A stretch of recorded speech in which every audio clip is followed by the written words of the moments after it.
বাংলাদেশ জামাত ইসলামী এমন ইসলামী অনুশাসন তৈরি করতে চায় যেখানে একজন মুসলমান যেমন নিরাপদ থাকবে, একজন মুসলমান যেমন ঈদুল ফিতর ঈদুল আজহা উদযাপন করবে, আপনাদের আগামী পরশু থেকে হতে যাওয়া যে আপনাদের অনুষ্ঠান, যে পূজা উৎসব, এটা পালন করতেও এই দেশে আপনারা কোন রকম বাধাগ্রস্ত হবেন না। এই নিশ্চয়তা ইসলাম আপনাদেরকে দিয়েছে বলে বাংলাদেশ জামাত ইসলামী বর্তমান সরকারের সহযোগিতা নিয়ে যা যা করা দরকার ডুমুরিয়া এবং ফুলতলায় আমরা কি হিন্দু ভাইদের পাশে থেকে তা করার জন্য প্রস্তুত আছি না? এটা কি জামাতের নির্দেশ, পরার ভাইয়ের নির্দেশ, আল্লাহর নির্দেশ?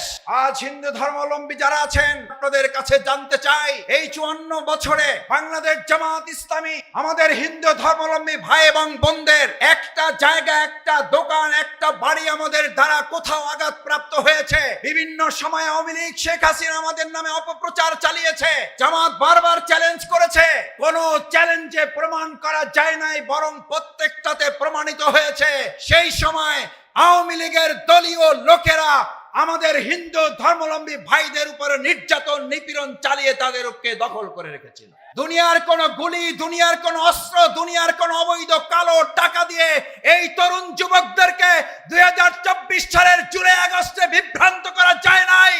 ইনশাআল্লাহ আগামী ফেব্রুয়ারিতেও এই তরুণ যুবকদেরকে বিভ্রান্ত করা যাবে না।